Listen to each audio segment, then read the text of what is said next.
Hello, shooters, loaders, and casters. Welcome to the Georgia Shooting Connection Friday Night Live stream. We hope y'all all had a good week. And thank you for being here. Thank you guys on the panel. Appreciate y'all more than I can say. So, CW, how was your week? It was pretty good. It was a pretty good week. Got a lot done. Did a little bit around the yard. I got to the range. I got in my reloading room. I got in the garage. Made a bunch of videos. Didn't hurt myself. It was good. It was a good week. It's a good week. It's always good not to hurt yourself. Well, sometimes that's a battle. Sometimes that's a battle. Yeah. I clocked my head good about 2 weeks ago walking down the cellar stairs. So it doesn't take much sometimes. What about you, Gene? Did you hurt yourself this week? No. I've got this shelf in my reloading room that sticks out. And I like it there, but man, whenever I go to reach down for something, I always whack my head on it. So I taped a piece of bubble wrap over it. Yeah, I don't wear hats much, and I was wearing a hat, and you put that brim up there, and I guess your peripheral vision catches things, and you kind of duck. With the brim, I didn't notice it, and I clunk. No, I had a pretty good week, actually. Had a good week at work. Attended the Buckeye Blast last weekend, which is the State of Ohio USPSA shoot. We actually had some people come down from Canada, and I believe we had a couple people there from Jamaica that came up for the shoot. That was the bobsled team? Yes. Unfortunately, they were the ones that were supposed to be applying the brakes. I still don't think they had the one here. So, But had a great week. Thanks for having me on tonight. Looking forward to it. I missed last week, everybody. I really tried to make it. We missed you. We missed you for sure. I got hung up at the range, didn't get back to the hotel till late. Sorry, everybody. You're forgiven. You're forgiven. You had fun. I'm back. And I got a new webcam. Woohoo! Whoop, whoop. Living large. You look sharp, man. We did miss you last week. How about you, Walter? What'd you do this week? I had a good week. I got some casting done, and I ran out of time. What was it, Wednesday? And so I was going to say, so I have to do more casting tomorrow. I should say I get to do more casting tomorrow because I enjoy it. And I might do a video. I was out there doing some two-fisted casting with the Lee 2-cavity mold that I wish came in 6-cavity, but doesn't. So I have two cavities. And yeah, I do that. You can actually get some pretty good production without those molds getting too hot if you do it that way. Yeah. So I think I might do some video on casting with two small Lee molds, and it's that Lee 145, 401 bullet. That's a great bullet. And CW, I think it was you that showed me that one time, and I took off with it, and it's a good one. I wish my carbine would shoot it. Otherwise, I would still be shooting it. But I switched over to that 175. I like that one too. So I did get some casting done. I got to the range and did some work with the only millimeter that CW says belongs in a 1911. So I did some of that, and I did some 45 Colt this week with a new to me Hensley and Gibbs mold number 529. It was an unusual mold that I got a hold of that has two different 45 Colt bullets in it, two of each. One of them is the number 529, and it shoots pretty well with 8.5 grains of unique. And so I had cast some of those up and shot them up. That'll be on a free the few here in a couple weeks.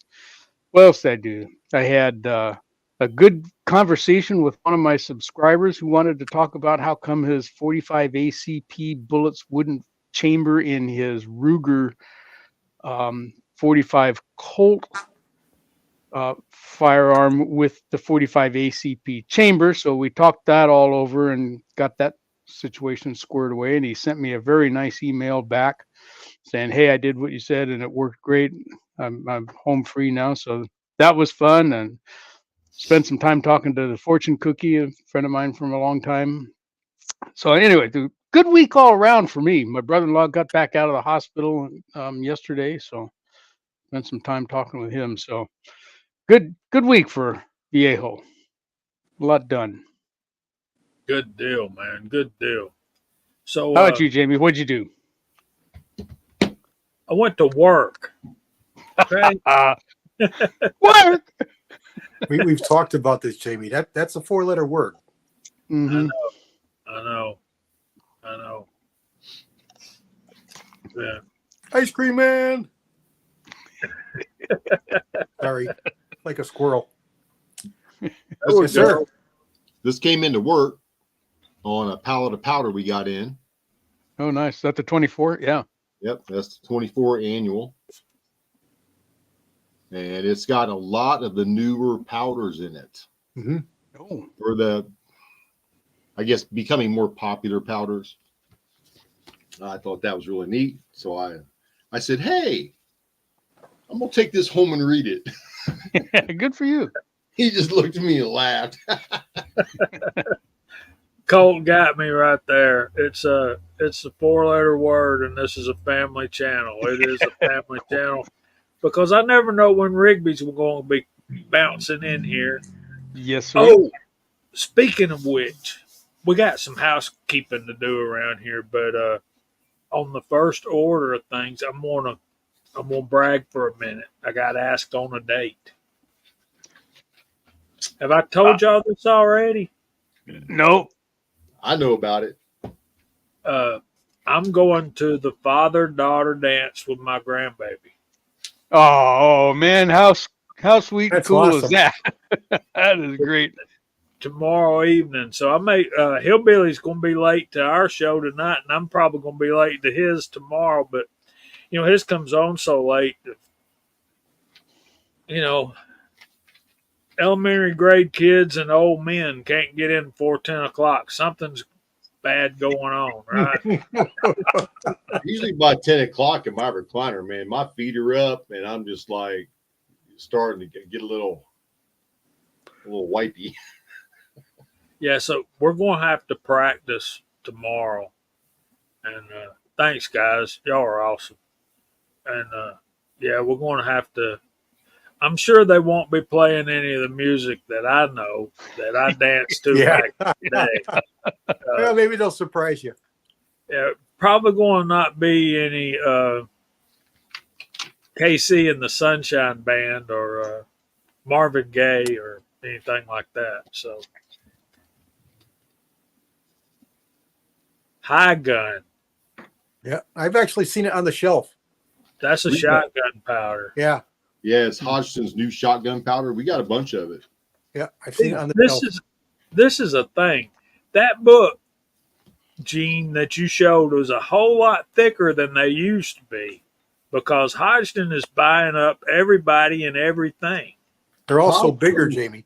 Hodgson I've had them. They I've had own them since they made them. They And own. Yeah.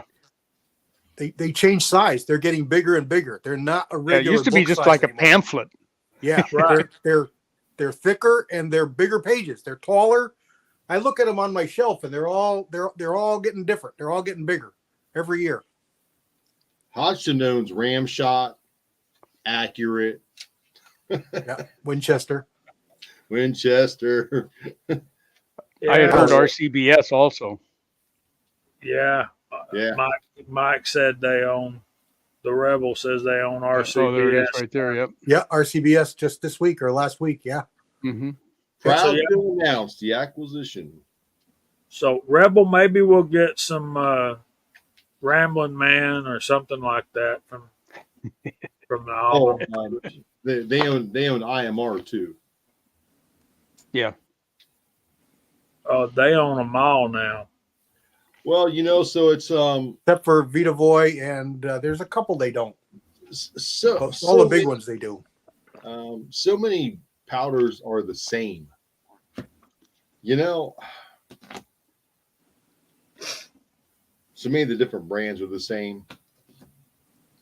Tight Group has equivalents. Unique has equivalents. They all have equals. There was an announcement today also that I think from Alliant that they're no longer producing powder for the immediate future. Really? Yeah. Mm. The And cellulose. I think, Gene, you told us that might happen some time ago. Yeah, I and recall you had some inside intel that said, Alliant may not be produced, at least locally, yeah, for local consumer consumption thing. yeah, and Shooters World playing us down too. Mm. So if you see any Shooters World and you like it, pick it up because you may Dang, not see yeah. it for a while. They're lacking some of the chemicals of acquiring the chemicals. Yeah, to the make- cellulose. I guess it's the sources are not there, and the only sources available are China and Russia. Oh, ugh. I'm getting dangerously low on Unique too. I'm down to about 6 or 7 pounds of this Well, stuff. if you need it, you better buy now because Well, it's no one's got it online. Every one of them that I've checked lately, I haven't checked Republic, but none of the major guys have Unique. I mean, they advertise, but they all say not available.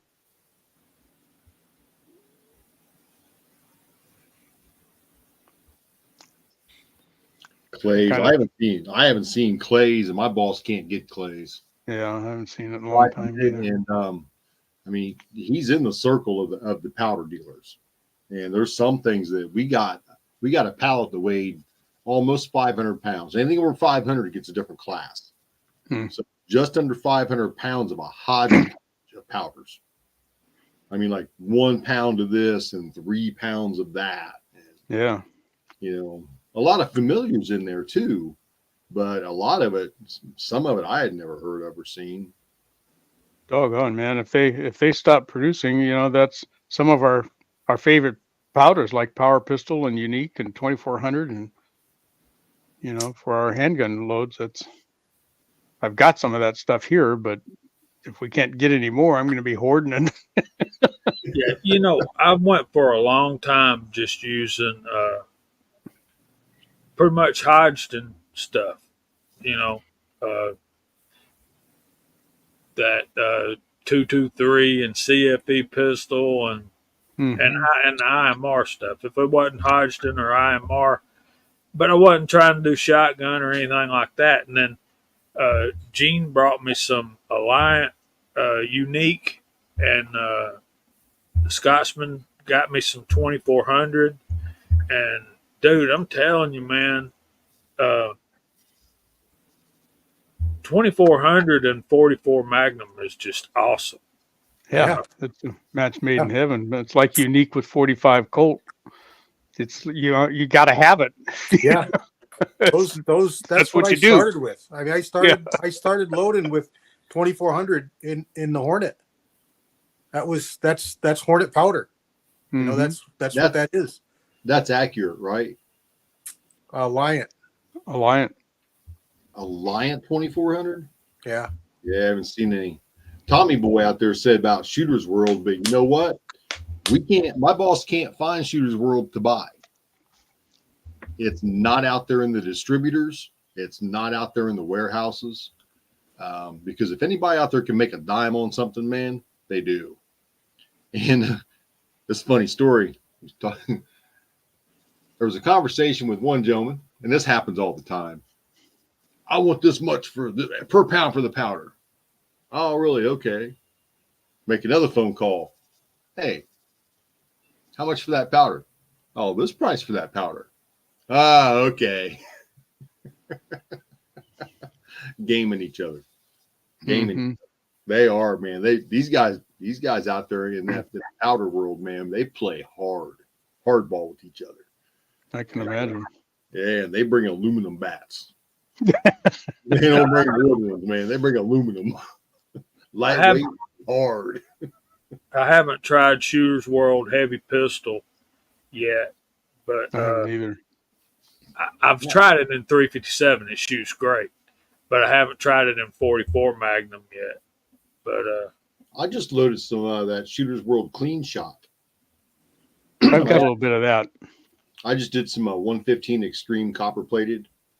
Yeah, We're in about 4.6 a clean shot in it at a 1160, and they were nice. Shot in my Canic Stingray.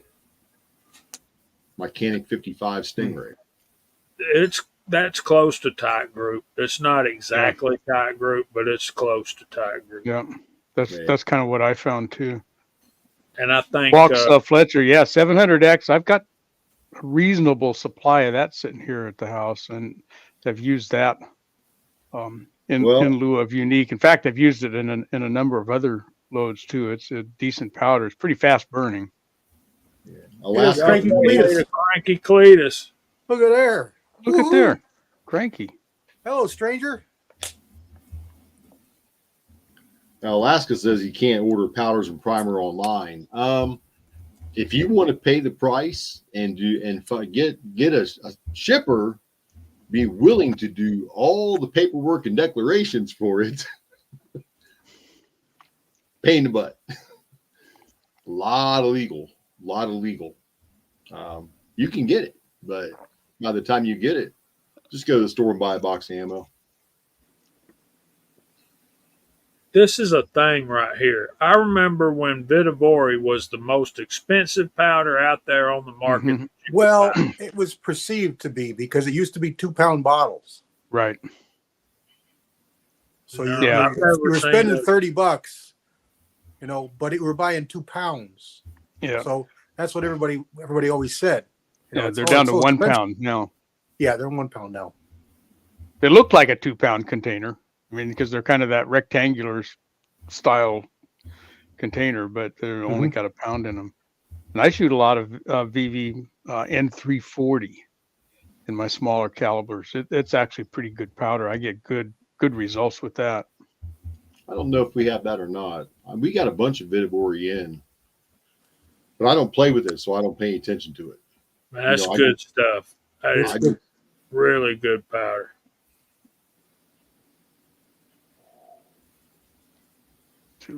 Case of powder brown hog shoot. Huh. Nice, Mike.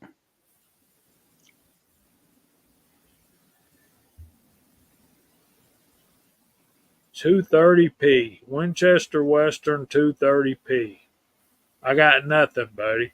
I'm not. I hadn't been doing this that long. I know things are expensive out there, but I'm grateful for my boss because I listen to him try to wheel and deal and get the best price he can so he can keep his prices down. He's an end product guy. He's not I need all your money right now.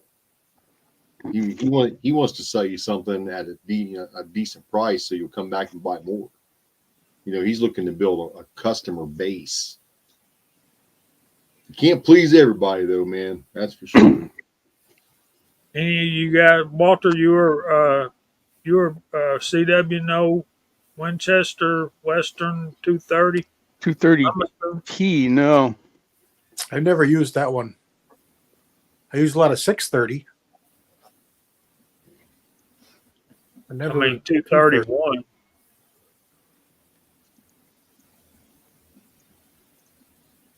It's probably a predecessor to it, if I had to guess, but I don't know for sure. Tommy Boy was asking, I think he's talking about Vitivori. Are they 1.1 pound? I'm looking at one here of N320 and it says 1.0 pound. 0.454 kilograms or 1.0 pound. So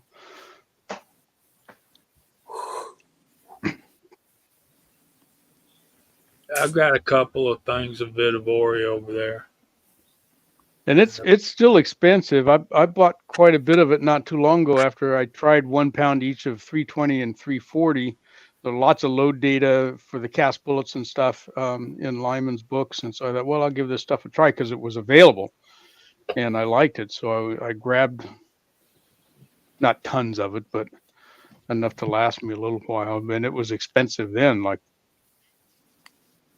almost $40 a pound. And that was a couple years ago. I figured it had to be, Tommy. Yeah. I've used one of those Vitivori 3-something powders, and I think it was 38 or 357. See 340 a lot for that 38 and and 40 Smith and Wesson also. There's the pastor. Good to see you, Georgia boy. Hey, Georgia boy. Andre So- D'Angelo showed up. Hey, Andre. And GGW Outdoors here. Hey, Joe. Yeah, there's Joe.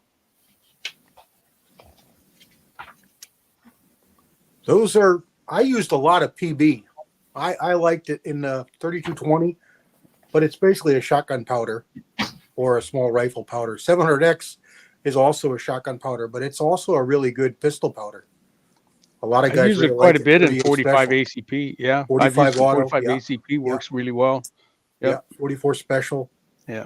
There's a lot of good loads, handgun stuff with that. PB is one of in the SR line.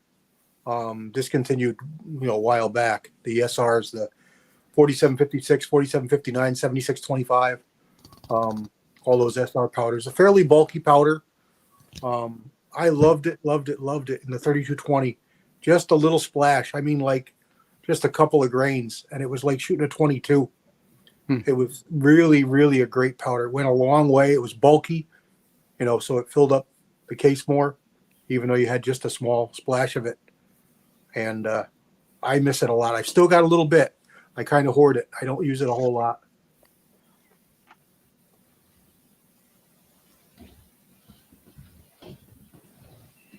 There's Senior Master Sergeant Bulldog out there as well.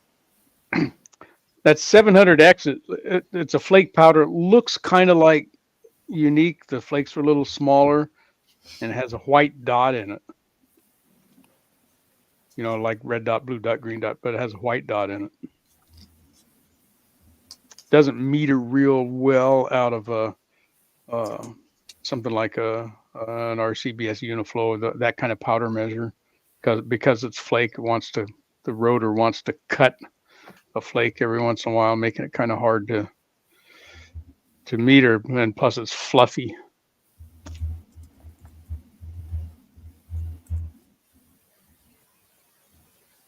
There's Gizzard Gary's out there as well. Gary, yeah. I've used some 800X and 40 Smith and Wesson. Seem to do well. I like 800X. It's just it's a volatile powder. I use it a lot in 10 millimeter. Yeah, what I heard is it gets crazy pretty fast. Yeah. A few tenths can make a huge difference. Yeah. Hey there, feller. Hey. What's up, Mark Thomas? Mark. Not too much. The Thomas is right here.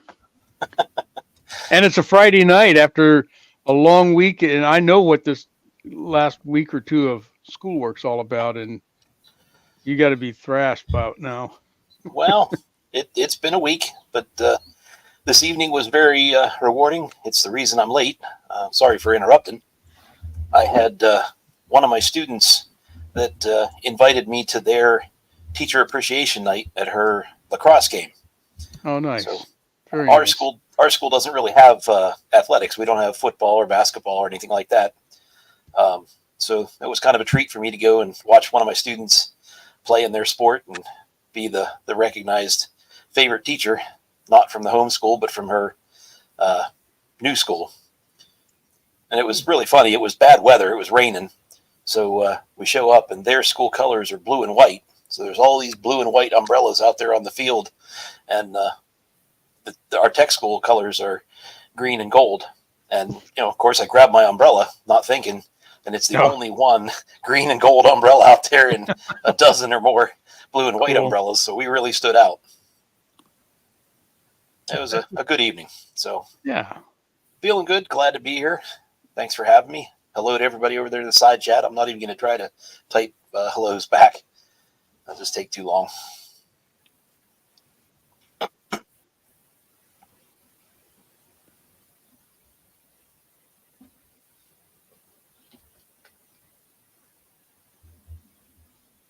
There you go.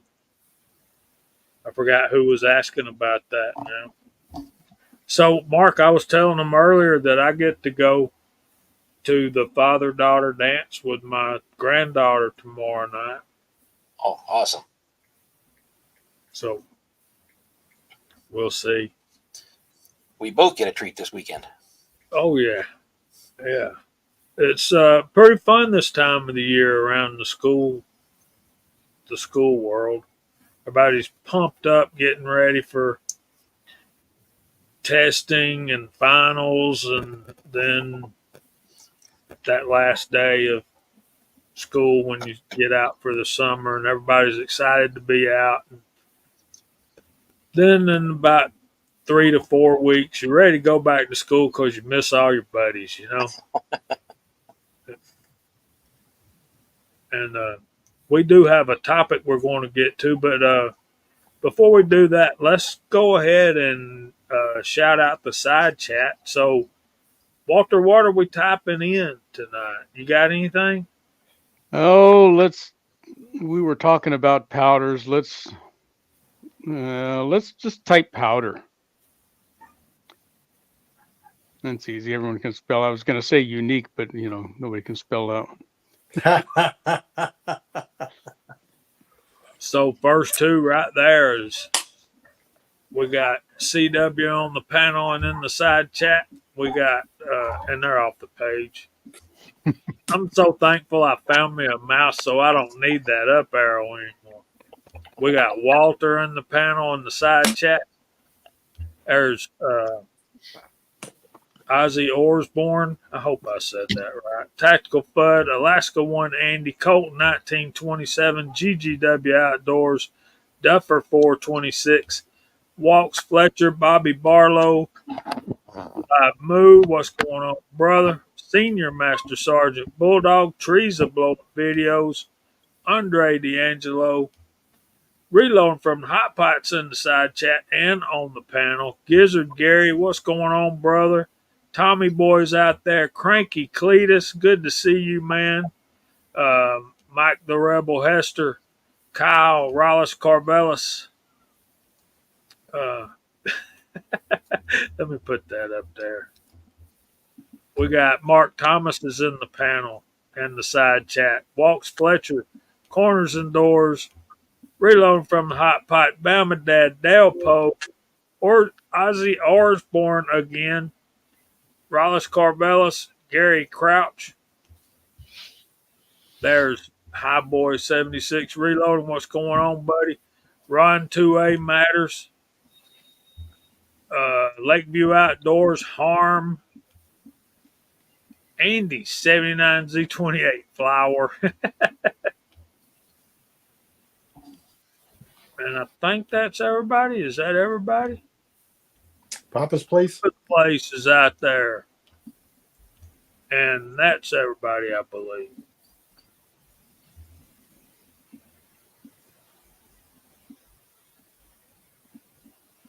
I don't know what that is. Roger, guy.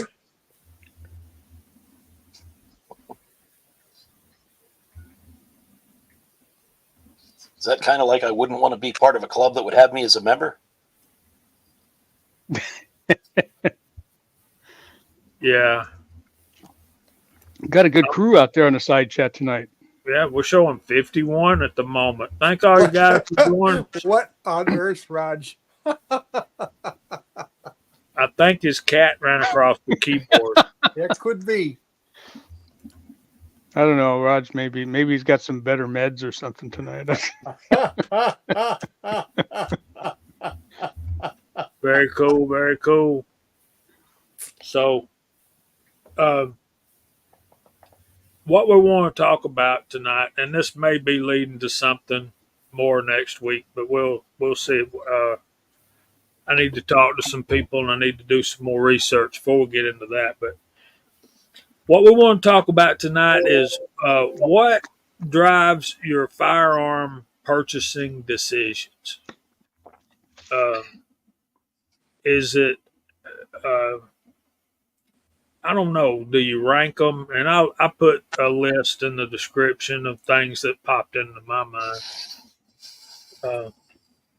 So I think the biggest thing that makes me want to buy a gun is if I have a specific purpose for it, and if I know a friend who has one and I can go, shoot theirs or one like it. And I think that's the best way to get me to buy something. So let's start with you, Mark. What's one of the main things that would cause you to go buy a gun? Now, bear in mind, now I understand the fact that you you need a specific gun for a specific purpose and that kind of thing. So we'll we'll assume that. So go ahead. Yeah, I mean, if it's something specific for some particular hunting task, then yeah, that's one thing. But if I'm just out cruising the stores like I do, something that's going to make me buy a gun, first and foremost, going to be the price. I mean, if the price is really good and it's something that's, useful or something that I think I can turn around in a little bit, I'll probably pick it up. If it's something really unique, and sometimes I'll get something in my head for 2 or 3 years that I think is unique that I want, and once I find one, even if the price isn't great, I'll pick it up. But I think as far as when I'm going out looking at handguns, revolvers always get my attention first. Rifles, it's going to be levers and shotguns. So those are the kind of things that get my attention and usually separate me from my money. Arm. Are you getting into a new aspect of hunting or something like that? I understand all that. Go ahead, Walter. What do you think? What are your thoughts? There's a number of things for me that I can talk about. Kind of to start with, you guys who watch me on video know that I use a lot of different reloading equipment because I get bored easily doing the same thing the same way every time, and it's the same thing with firearms. I want to try something new, and the last couple of years I've brought in several new calibers to me: 38 Super, 10 millimeter, 41 mag. Why did I need them? No. Am I hunting with them? No. Did I have dies for them? No. I wanted to learn about those calibers and go shoot because I was bored shooting 9 millimeter, 45 ACP, and 40 Smith and Wesson. So add a new caliber. That means add a new firearm and all the other accoutrement that goes with it. That kind of fuels me. That's the kind of thing that keeps my fires burning. If I got to be doing something new, so it might just be that it's a caliber or a firearm in a caliber that I already have that I just don't have yet. That I've always thought about, that I've seen other guys using that look like I might have fun with it. So that could give me the reason to go hunting for a new firearm. Could be a new caliber. Could just be the firearm. A brand that I don't have because we're so limited here in California. So that's one thing. Another thing is that, as Mark had said, if I find something that looks good secondhand and the price is good for it, sometimes, and I think most guys can identify with this, that sometimes you run across a deal that's just too good to pass up. It might even be one I already have. and if the price is right, maybe it's some friend of yours or something that needs the cash or is moving out and going somewhere else, and he says, hey, take this off my hands for X amount. That could do it. And then I'll give you another one here that's a little bit California specific. So in July of this year, our wonderful state government is going to add an 11% excise tax on all firearm and ammunition purchases made through an FFL in this state. 11%, and that's on top of the state sales tax and whatnot that we already have. It's on top of the fee that we already have to pay for registering a firearm or ammunition purchase. So that's a big deal. And I think we have been talking about shotguns before, and I'd mentioned that I had sold my old 870 Wingmaster, and they're hen's teeth right now, but I found one, and I want to get that back in my house before January or July 1st, when that new excise tax, because on a $1,000 firearm, that's $100. More than that, $110. That's a big chunk. That's a lot of ammo you can go buy. I mean, that's a whole set of Redding dies. So, again, California, sometimes it's, grab and go. If one comes available, um, I might just pick it up. But I think I'm going to go buy that Remington 870 Wingmaster just because I had one before and the guy I sold it to won't sell it back. So there's, different strokes for different folks. How about you, Hot Pot? What drives you to go buy a new one? Well, one purpose, am I going to carry it? Am I going to use it just for a range plinking toy? Am I going to shoot competitively with it?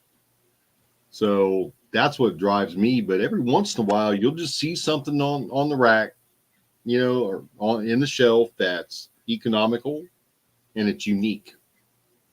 I picked up that Mossberg 20 gauge bolt action shotgun, and it just drew me right to it.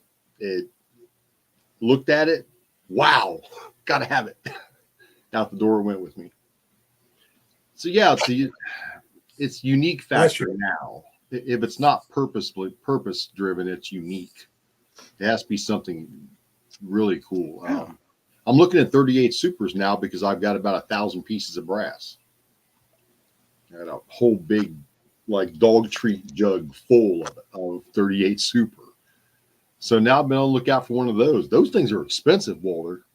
Yeah, I bought a new Kimber, and so you know how that pricing went.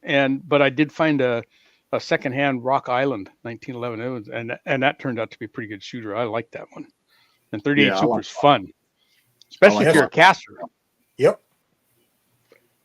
Yeah, it's a proper 9mm for the 1911. Yes. 9mm Magnum. I was just going to say that. Yep. No, it's a fun caliber with a lot of history, a lot of history behind 38 Super, especially South America, and countries where they don't allow you to have a military cartridge. I like it. They're fun to shoot, fun to cast for. If you already have 9mm molds, you're good to go. Yeah. So, and like you say, helping friends out. I had a friend come to me and said, "Hey, I got this Canic 55 Shark Compact." And they only made those for a short period of time. And I had already cleaned it up for him and Cerakoted it. And he was just like, "Look, man, I really, really don't want this anymore. I don't need it anymore. You want to buy it?" And I was like, "Yeah, I'll help a brother out." So I got it. He gave it to me for a good price. It's in great shape. I shot it today. No issues with it whatsoever. So yeah, helping somebody out, something unique. Race guns. I love race guns. Masterpiece Arms really has my attention. And I'm going to have to get over it because the price of it's just as high as the name sounds. That's all I got. Good ones. I like the idea of a unique firearm, something that's a little different. That's my driving factor. I've never been one, and you can tell for the commonality, the stuff everybody else likes is usually not the stuff I like. 9mm. You never know these things. I don't know.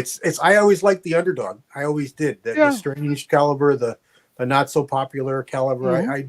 I want to see why it's not. I want to get that and try it and see why. And there's not many more of those around for me to do that with anymore that I haven't already tried. But single actions are always a draw for me. Lever actions, anything old, that's always a draw for me. More obscure, the better for me. Lately, it's been upgrading my scopes. That's been my thing more than firearms. But I got a couple on the radar. I still like to start shooting a 1911 10mm again, and the ones I got I won't shoot. So that's something that's on my radar. The new 400 Legend is on my radar. The 360 Buckhammer. I'm waiting for CVA to come out with their single shot. And I'll have one of those. I'd like to get a new Ruger American in 400 Legend, but I won't buy the first one. So I'll have to wait a little bit on that one. But yeah, if I had to say a style, it'd be a single action. That would be what really interests me, lever actions and anything old.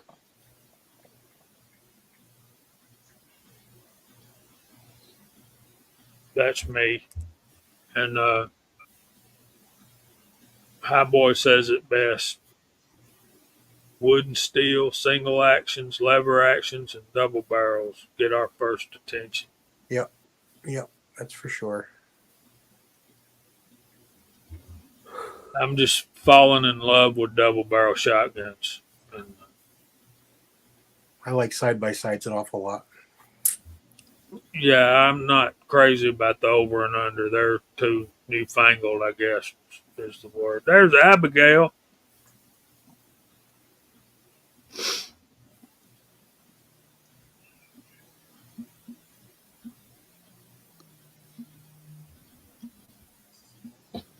There you go. I would like all of those. The 25 is 45 long Colt, correct? 57. No, it depends on if it's a 5 or a 7. Could be a auto, or a long Colt, or a AR.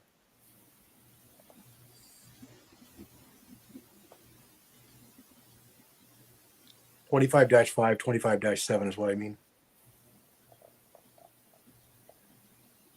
Yeah, I want the 45 long Colt, not the 45 ACP, because I got 1911s for 45 ACP for crying out loud.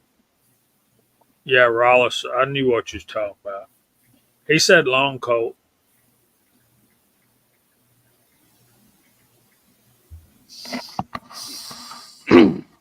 Yeah, all of those are great ones. And the earlier the dash number, the better when it comes to Smith & Wesson revolvers.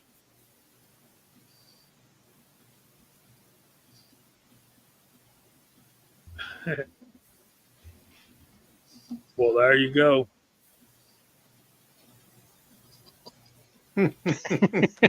Hello, Jason. There's some facts for you there, buddy.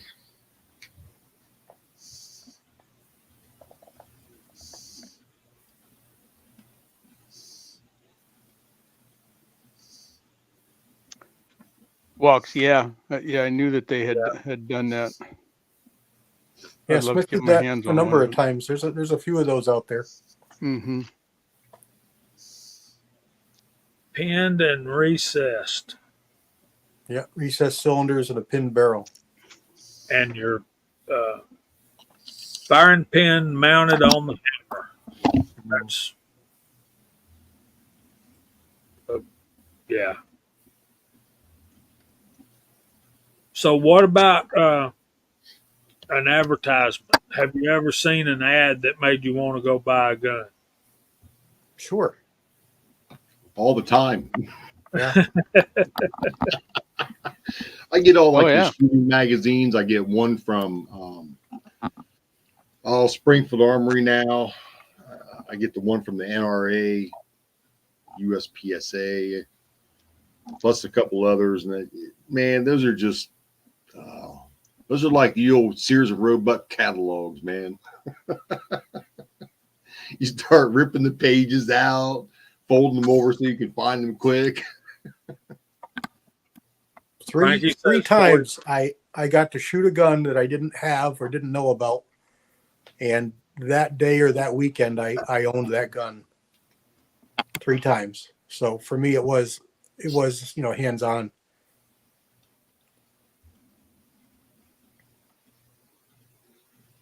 Hello, Pastor. That's a Georgia preacher right there. Never met a gun I didn't like.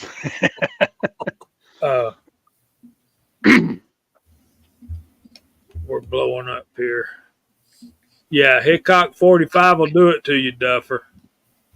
Yeah, boy, I'll tell you.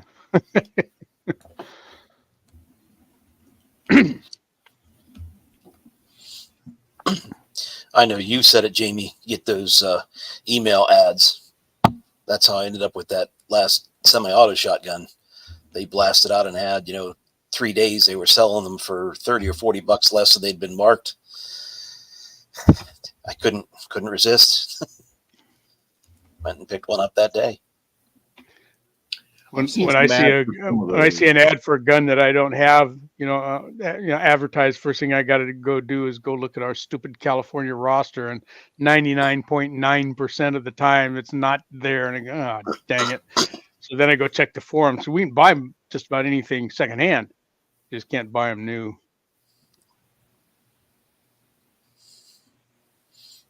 Yeah, but when something new comes out that you see, like I picked up that Springfield Echelon, that thing is a shooter, and you see those and you can't get them.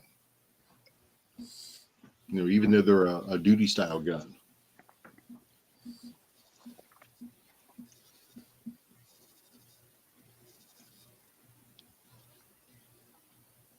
Rebel, I bought more than one gun by watching cowboy movies.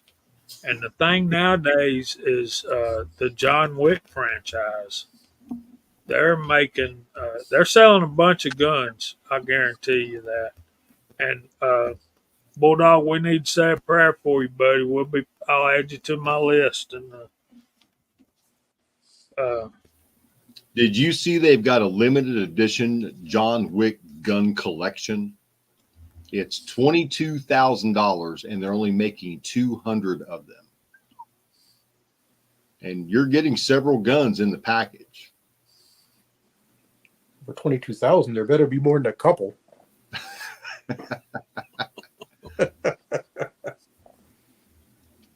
Now, don't quote me on this. I think they're coming from Terran Tactical because he's the one that's done. I would bet, yeah. But 22 grand. I don't know of all the ones that's in it, but definitely the most popular, probably the HK BP45. That'd probably be in there. The Glock 34. howdy, 6-shooter. See, watching his videos make me want to go buy some Taylor spaghetti guns. Right? He's having fun with those. They needed a little work when he first got them, but they're just cool. They are.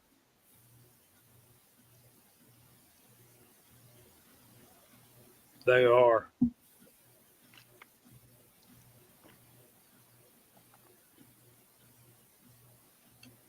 Bama Dad, who knows that? You're a brainiac, dude.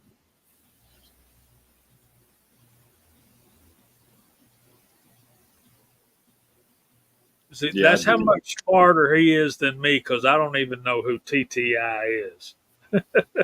Karen Butler. I got to meet him over in Indiana at the NRAM. Nice guy.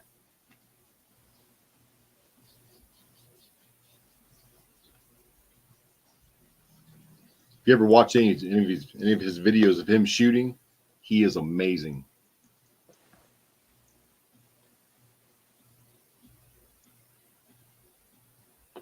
Man, Big Al, I seen some pictures of that. Yeah.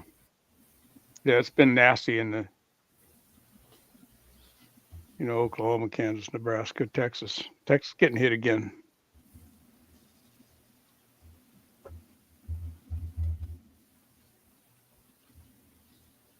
Cranky had back surgery yesterday, too.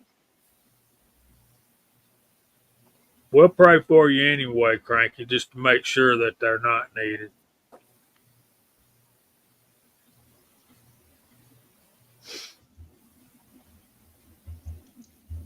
I like Jason Stewart's comment.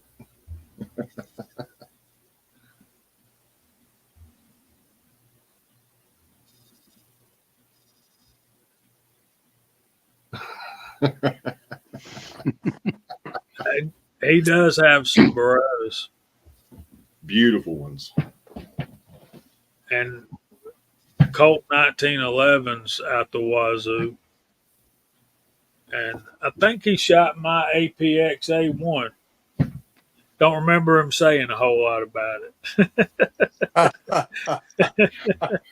Well, yeah, I know. I know.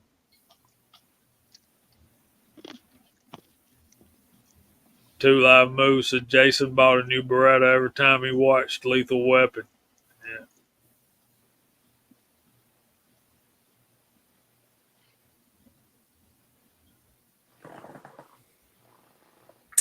Lots of surgeries this week for our side chat. Yeah. There's for everybody. Yeah. The team's falling apart on us. Take your iron pills, boys. Something. I don't know. Stay out of trouble. Well, I Quit pray fighting those that I won't. bobcats. I pray that I won't need another one, but I do have a couple of tests coming up, so we'll see. Yeah. Mm. There's Annalie Brown. Hey. Yeah, you ain't wrong, Cranky. Yeah.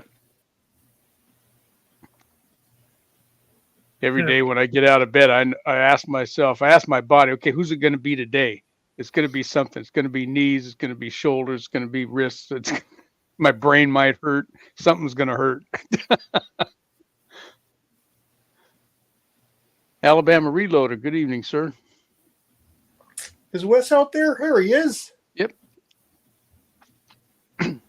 I think he's going to be joining us soon, ain't he? Yeah, the end of the month.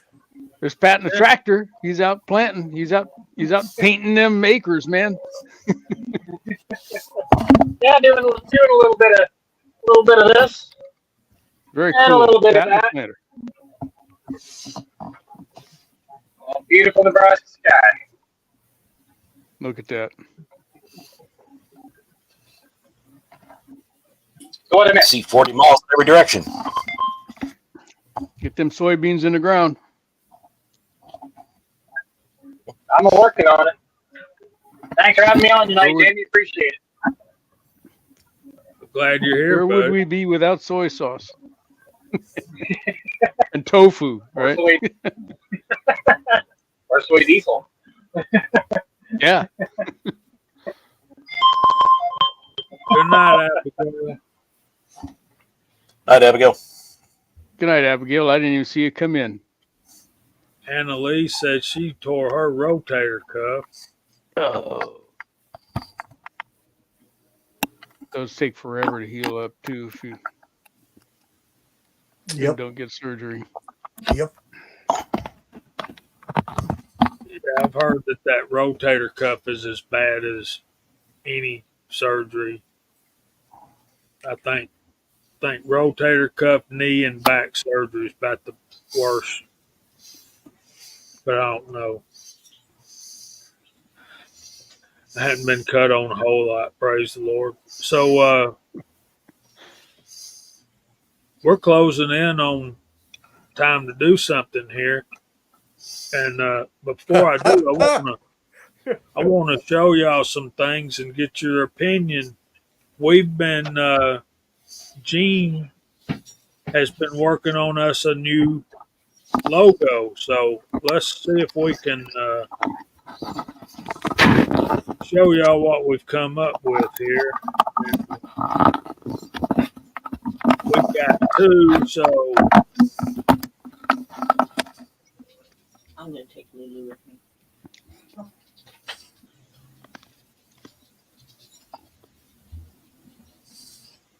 let's see what I can do here.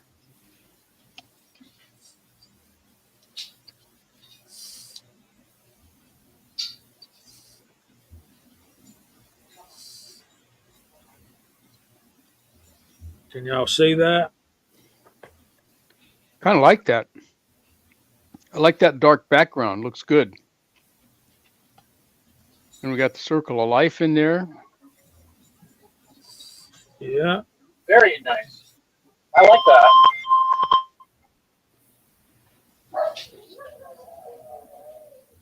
And the other one is much like it. There's just a color change on the font.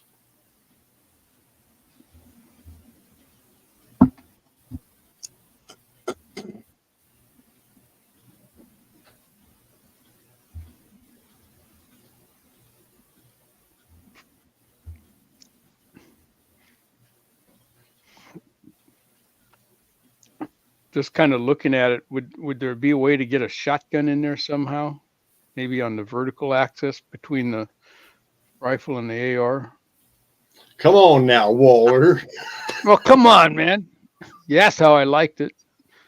Or maybe lose one of the handguns. No, it's a Yeah, revolver. that a shotgun would make it pretty busy, wouldn't it? Yeah. Yeah. No, it looks good. Hey, That looks nice. and the semi-auto handgun's a Beretta too. Okay. Of course. And Just I like saying. I Just like saying. the bird.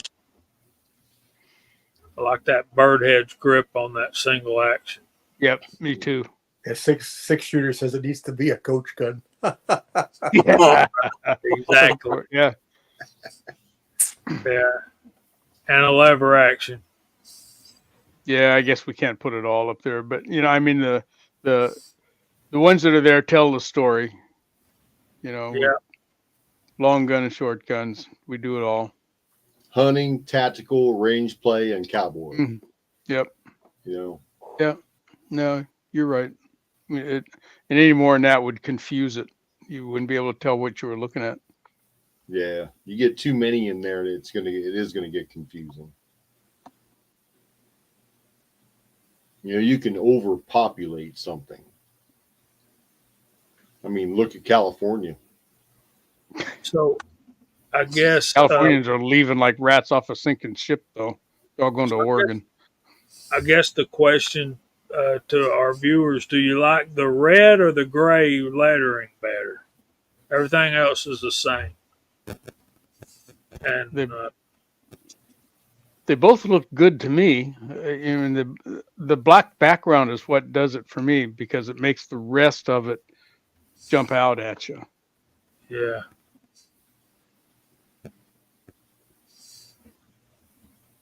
Either way it goes, I'm going to do a thinner white outline on the Georgia Shooting Connection lettering font, so it doesn't run together so much. So it's a little easier to read. Mm-hmm. I just use too thick of a. There's Bubba.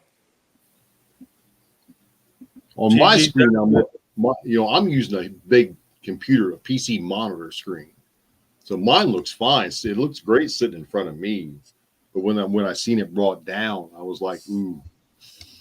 And then CW mentioned that, a little hard to read. It's like, yeah, I can fix that. all right. Tommy Boy likes the gray better. I think I like the gray better. Big Al says Georgia and OU red. Bubba, thanks for joining us, buddy. GZW likes the red. Duffer, maize and blue. Where did that come from? Colorblind. That won't happen here. Sorry, buddy. We love you, but Yeah, not that much, huh? and Jason Stewart said red. I know, Gabriel. yuck. I knew that was coming. M. Gabriel and Crash are both here. So this is the thing. Michigan and Ohio State are their arch enemies, and yeah, so they're kind of and then Georgia and Georgia Tech. Georgia Tech's colors are blue and old gold, no white and gold officially, but they've got some blue in there too. So yeah, I kind of feel as far as those colors. Bubba says bread is always good, by the way. So let's do this, and let's do this, and click that, click that, click that, click that, click that. It's time for Yeah. What's Hot Pot Got?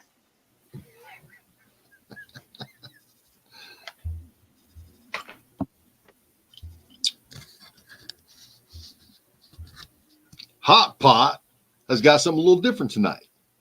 I wanted to bring something to you that I've been finding coming through the machine, and it does have to do with firearms, and it does go bang, but they are blanks.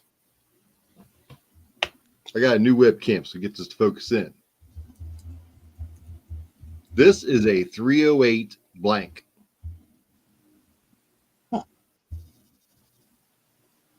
Wow. Then Amazing that would come in. I've got another one like that. This is a commercial one, and we call this the mushroom tip.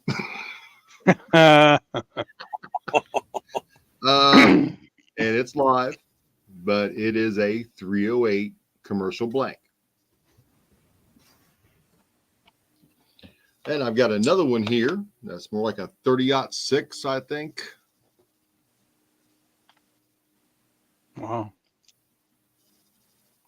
That's probably for one of these to feed.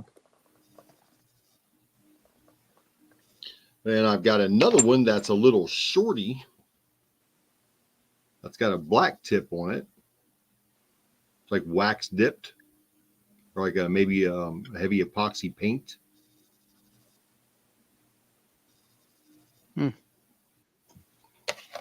And I've got another one here that actually has wax in the end of it. And it is live too. And then this is the only one I have that's blown out. And this is one of the little 308s.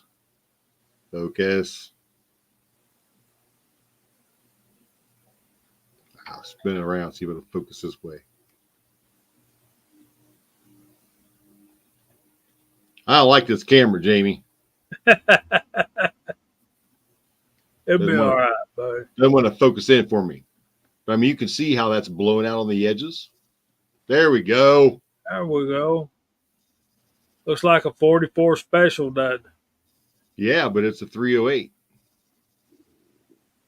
308 Winchester. Very interesting. Yeah. So I've been picking these up at work and kind of collecting them. And I thought I'd show these tonight because this isn't something everybody gets to see, are these blanks. Now, blanks are used for training in military. Hence, some of these are NATOs. They're also used for movie props or anywhere like starting guns for races, like at the Olympics and stuff like that. This is what they use for that. And also like 21 gun salutes. Sometimes when projectiles are not, you cannot use a full-on projectile to be firing in the air. My little brother got lucky with that because it was down in the hollers in Kentucky, and they brought real deal out and fired them up in the air because they're just going to go into the mountains. So, but I thought that was really neat. So, I'm just blank tonight. Shooting That's so blanks, cool, baby. man. Shooting blanks. That's still cool. I thought that was neat. I thought I'd bring on something a little bit different, you know. You had these down in the reloading room up on the shelf, just sitting there looking at them. And I had something else to show, and I went down there earlier and changed my mind. Yeah, no, that's cool. It's interesting to me that you would see those coming through. I mean, why would anybody be taking those to the range in the first place? We get brass from everywhere. We get brass from police ranges. No, you know, okay, yeah. All different indoor shooting ranges all over the country. We just had 6,000 pounds of mixed range brass get lost in Iowa.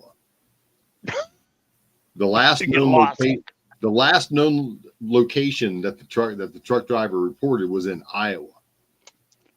Then all of a sudden, Wednesday, guy knocks on the door, open the door, like, what do you need? He's like, I got a delivery. What do you mean you got a delivery? We're not expecting anything. There's nothing on the docket. Nothing in the system. Rolls it up. There's that 2 bags of brass that were lost, 6,000 pounds. Oh boy. Interesting. How do they do that? Fell behind the seat. Cool. Took it home. how do you lose 6,000 pounds of white bags? You know, I don't get it. But hey, guess I'm not supposed to. I just take it off the truck, put it inside. Yeah. Y'all want to hear a joke? I heard one on the internet on YouTube. I thought was fairly funny. If I can tell it, if I remember how it goes. So this dad buys, I think it was Mark Thomas, bought a robot that was the truth detector, and when it heard a lie, it would slap whoever told the story. Was that you, Mark, or was that somebody else? It can be me if you want it to be. No, it was not you. It definitely was not you. All right, so they're sitting. He decides he's going to try it out at supper one night, and asked the son, "So what'd you do after school today?" He said, "I went over to my friend Tommy's house and we watched a movie." And the dad said, "What movie did you watch?" And he said, "Finding Nemo." The robot slapped him.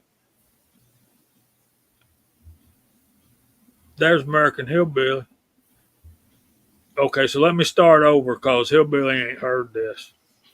All right, so a dad buys a robot that's a truth detector, and it slaps people when he hears a lie. I told my dad to get rid of that darn thing. So he decides he's going to try it out one night at supper, and he asked his son, "What'd you do after school today?" He said, "I went over to my buddy Tommy's house and we watched a movie." He said, "What movie did you watch?" He said, "Watching Nemo," and the robot slapped him. And the dad says, "Okay, what movie did you watch?" He said, "Okay, Dad, we were watching porn." And the dad says, "Wow, when I was your age, I didn't even know what porn was." And the robot slapped the dad. Then the mom giggles and she says, "Boy, they ain't know to die, and that's your son." And the robot slapped the mom. Oh, Oh my goodness. I heard some more, but I can't repeat those. They get Goes Pretty south right. from there, huh? yeah.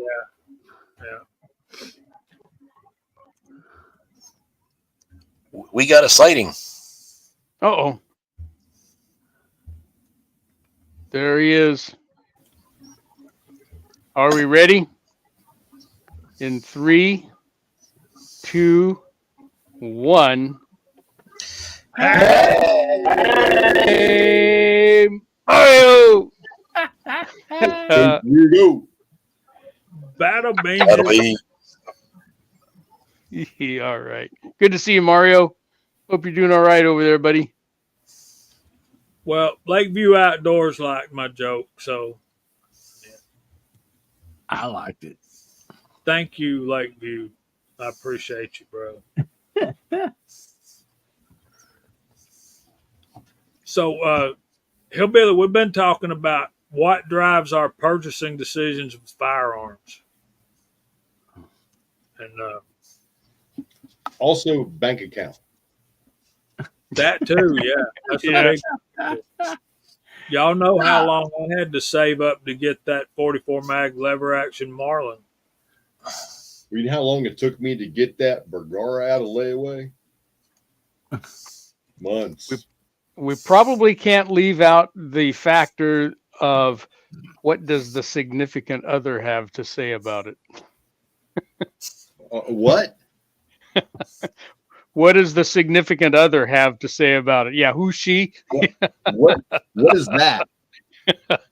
You see, I'm not married. I have my own bank account. I make my own money. I pay my part of the bills. Mm-hmm. I've got nobody whispering in my ears telling me yes or no. Mm-hmm. Yeah, My we all only believe decision- that. My only decision is, can I afford it, and do I want it bad enough to be able to afford it?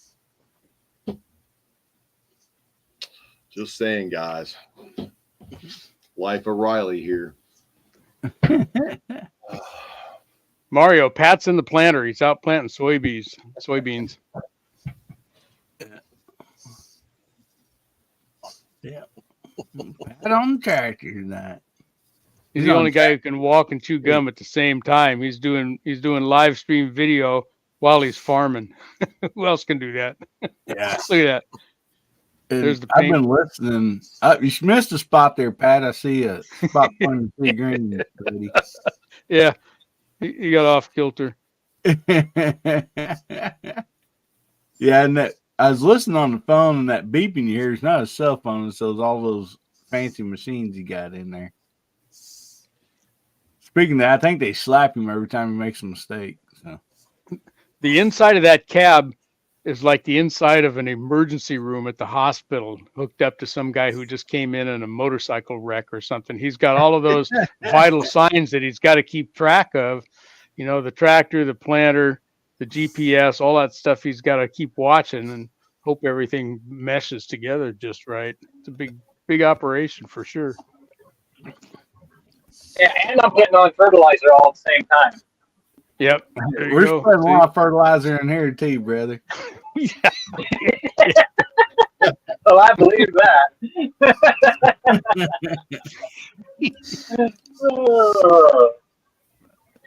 I want to say sorry I'm late, guys.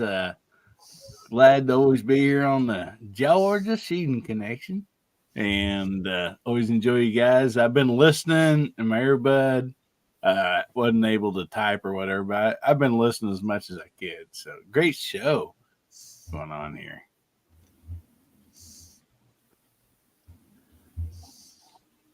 Some guys are just blessed with understanding wives. Mario wants to know how they harvest soybeans out there. Migrants in a bucket.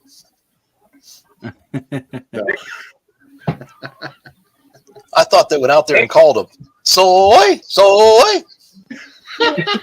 That's how they come in Arkansas. You ever been to the Arkansas football game? You're pig suey.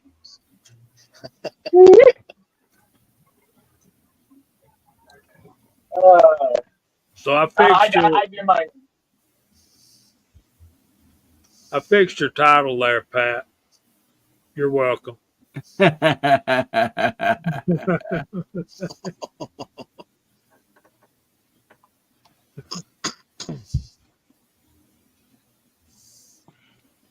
Dang, Mario. Straighten up, dude. He's always and thinking we like had- that, isn't he?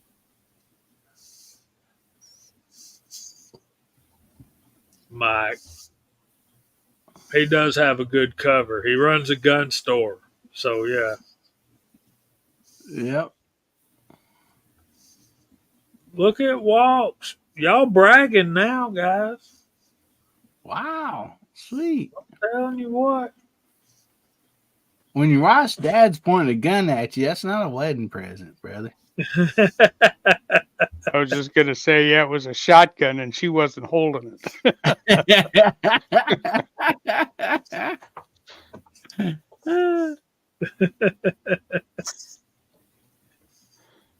Yeah, Mario. He heard the joke.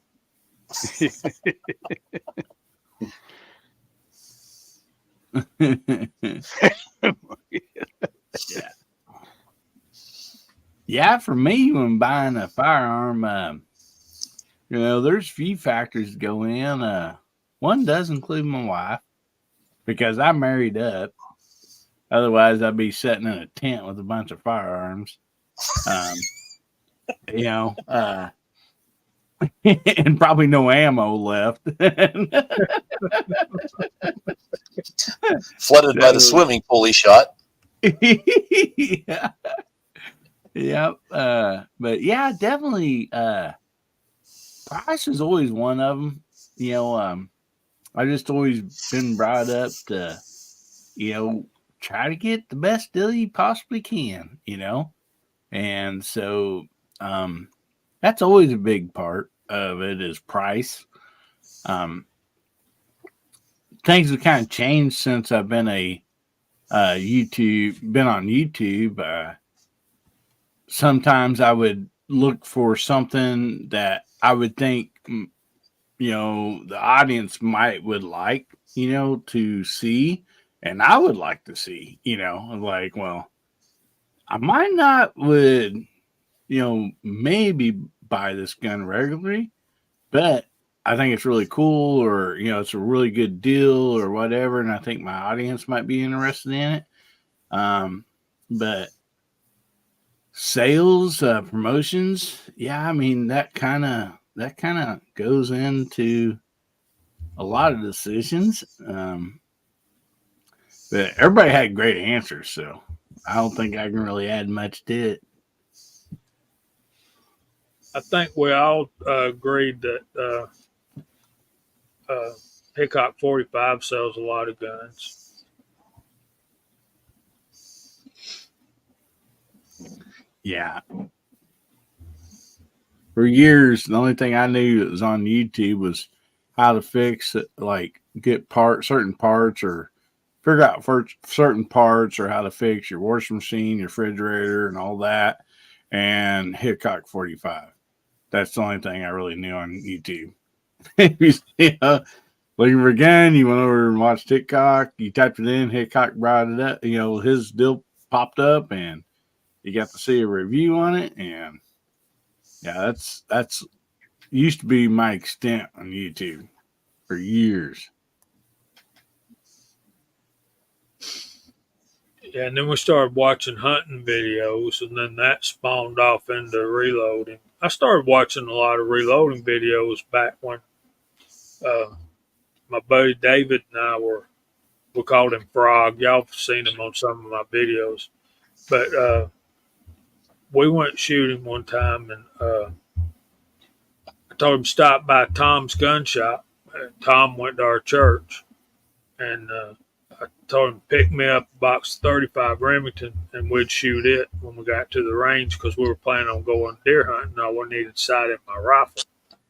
And he come out there with a box of Remington core lock, 35 Remington, 200 grain, round nose, $33 and 70 something cents, I think.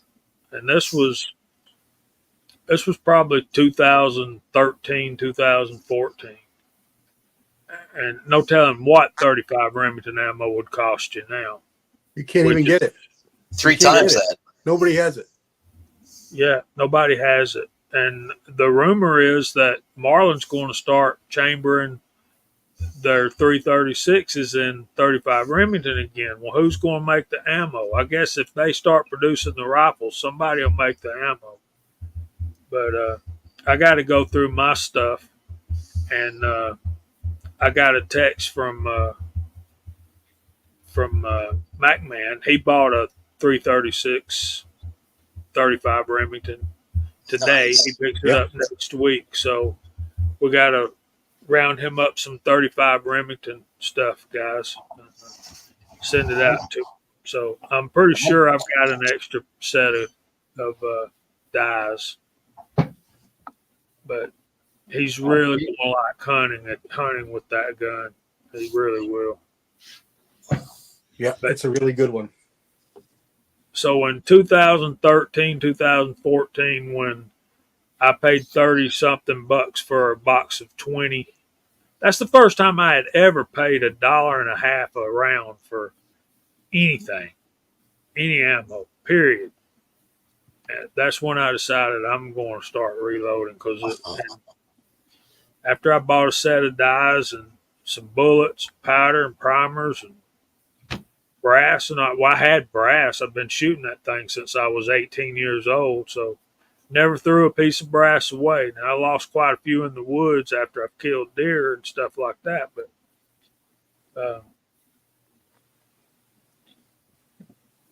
yeah, I was reloading that stuff for, 35, 45 cents a round? You can't hardly find 30-30 on the shelves around here for a long, long time. My McClune's got one. Nice. Mine was made in 1980. I got one from 46, one from 48, one sometime in the 70s, and one in the early 80s. My dad's was 70s, and it was supposed to be mine. I had him up about it not very long ago, and he said, "Man," he said, I brought that over to the garage because he's kind of forgetting a little bit on his memory." And he goes, "I knew there's a reason I brought it over." And he said, "I was going to give it to you." And he said, "Some customer walked in and wanted to know if it was for sale." And he said, "I sold it to him." Oh my goodness. Ouch. Lever action, 35. Been in the family as his dad's.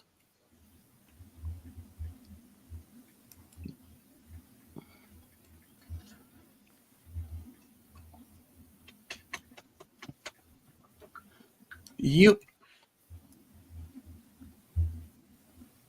Tim S., there you go, buddy. Ozark says Bass Pro has 30/30 on the shelf, and brass is still easy to find. Reloading from the hot pot. Does Republic have 30/30 brass? I bet they do. Oh yeah, we got it. Bass Pro didn't have any 33 on the shelf during their season in Springfield or Branson. So there you go, Tim S. Hit up Republic Ammunition. They've got brass. Oh yeah, we got it on the shelf, or we got it in the bucket. I just sorted a bunch of it, and I've still got some more to go. It could be anywhere on the spectrum, Rob. Anywhere. If it's a black powder gun, it's not shootable type of thing. It could be just a song to big high dollars. It really depends on condition and which model it is and how old it is.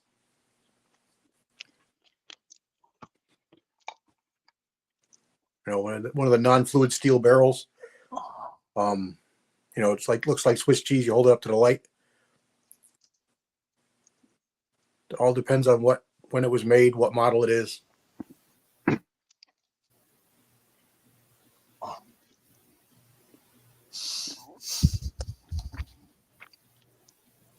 Condition is king when it comes to old guns.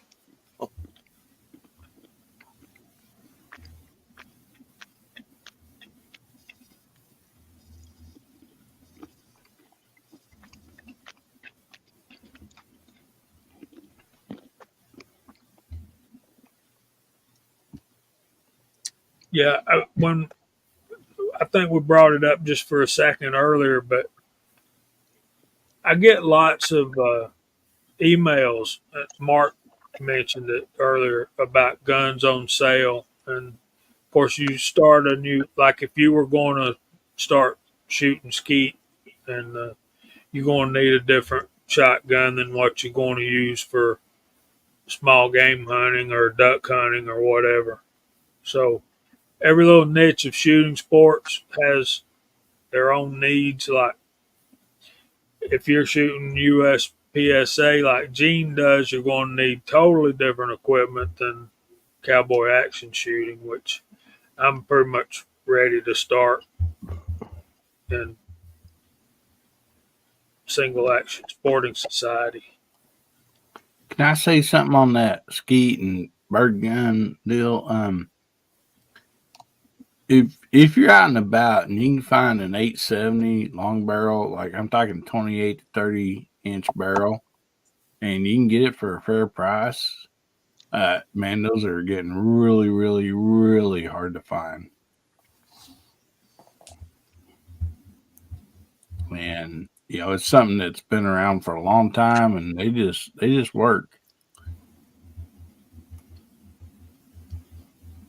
Marlin had a copy of the Winchester. I forget what model number it was called, but they offered that with 36, 38, and 40-inch barrels. It was a pump shotgun. I think I had a 38-inch. Oh, Crazy log. crazy, crazy low. It looked like that gun that what's his name had there in Batman. Just a it's such a long barrel.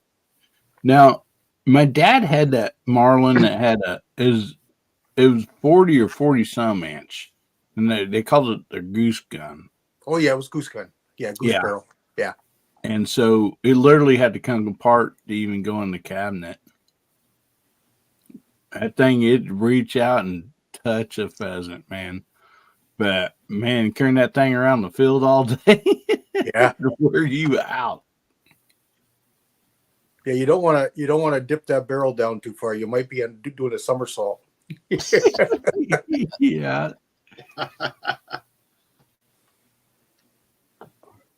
Yeah, you just about use that gun for pole vault.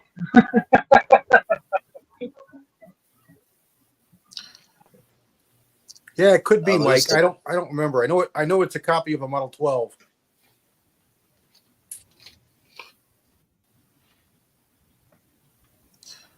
Those Damascus barrels are going to get a little scary because you don't want to shoot modern Yeah, shells. that's not a shooter, especially one barrel already bulged. Somebody tried, and you're lucky it bulged. Lucky it didn't rupture. Yeah, you take that barrel and hold it up to the light. You know, you might be surprised how much light comes through it. I'm serious. You can literally see through some of those. Yeah, you can literally see through some of those. Man. Yeah, that's a wall hanger now. Yeah, it's a wall hanger for sure. Take the pins out if you can. Well, a buddy of mine, his dad always went to Colorado elk hunting, and he has a 30-06 that's turned into a lamp right now because a piece of snow got in the barrel when he shot, and it just like broomstick that barrel. Like it's like Elmer Fudd cartoon looking. And so that barrel upside down will stand up straight. And they made a lamp stand out of it. That's pretty cool. Very lucky though. I mean, and it was just snow. I mean, he said the only thing, the drifts were kind of high, and he kept, trying to keep, any snow or anything out of it. And he said the only thing he could think of is, some snow got in there, and when he went to take his shot, he said he seen fireworks. It didn't come all the way back to the receiver or nothing, though, but it did probably bend out and curl probably the first 10 inches of that barrel. Tactical rabbit, if that was family heirloom handed down through the generations, I think I'd put it up on the mantle. Yeah, me too. Yep. I think I'd take the firing pin or hammer or whatever off that one side. Might even take it to a gunsmith and see what they can get you some new barrels fitted for it. Some modern type barrels where you could shoot modern ammunition in it.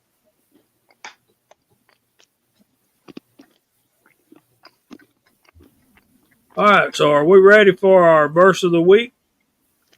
Yes, sir. I just got a bunch of emojis up here and vivid avatars, whatever you want to call them. Okay, last week we talked about Matthew chapter 6, verses 19 through 21. We're talking about the Sermon on the Mount. And we talked about laying up for ourselves treasures in heaven, not treasures on earth, because stuff can destroy your treasures that are laid up on earth.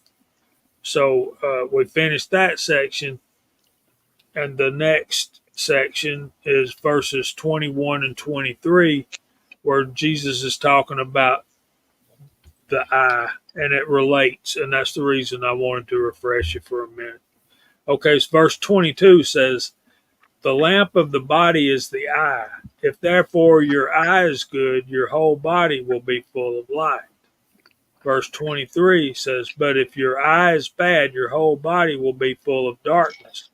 If therefore the light that is in you is darkness, how great is that darkness?" So this is kind of tricky because it really just feeds off the previous verses, and again Jesus is interpreting the law, but there's a double entendre there. The Greek word there is hapless, Haplous, and it's talking about divided loyalty, but it also is a detachment from material concern, hence of generosity. So being generous brings light to our lives. We are happy and more content when we have God's heart of generosity. But if we're not generous, then our whole body will be full of darkness. Our selfish, miserly ways cast darkness over everything we think or do. So it's like if, remember, we said lay up for ourselves treasures in heaven. What that's referring to is doing good and doing good for God and doing good for the kingdom. And there was a phrase back there, and we've even heard it in our life. You've heard that phrase, evil eye, and it was in to the ancient Jews. It means envious or a covetous man or a disposition, a man uh,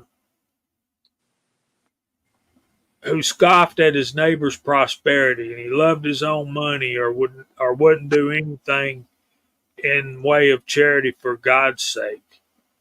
And but when we don't have that light in our eye to be willing to do and to give, and I think the reason God blesses some of us in material ways is so we can be a blessing to somebody else. It's like y'all have heard me say, I dare you to outgive God. You won't be able to do it. You're going to give out, and He's going to restore, and it's going to keep getting fresh and good and better and better.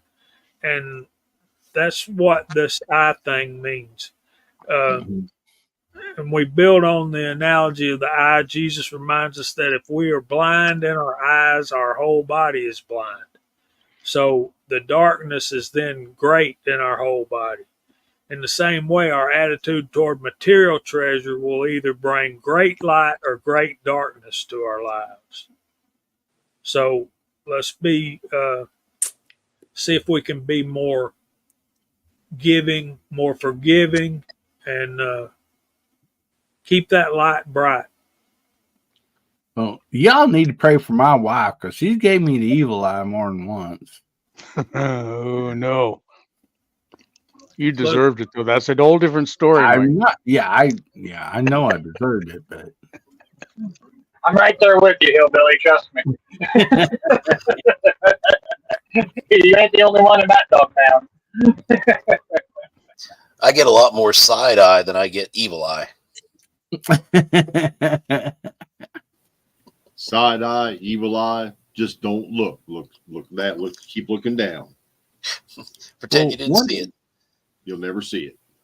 One thing that I'd like to say about when it's talking about the light, and the darkness and stuff. I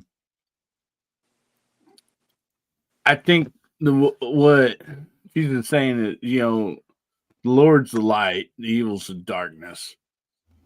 And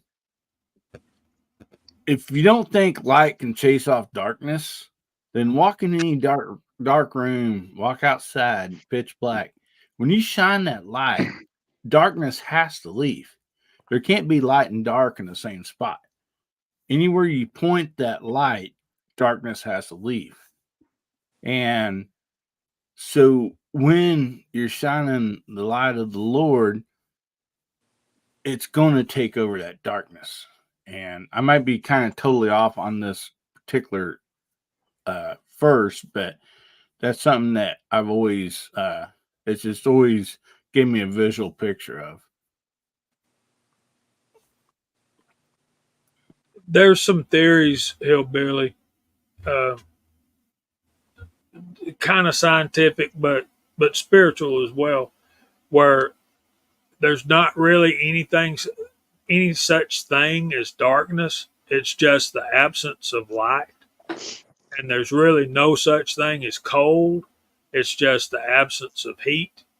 So when you think about it that way, there's no such thing as evil, just the absence of God. So when you think Yeah. about it that way, it's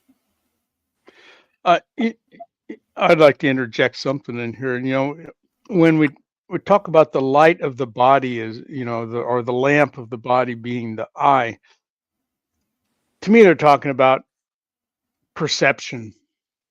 How are you perceiving life? If you're walking down a dark pathway, then everything to you is going to look dark. And if you walk in the light,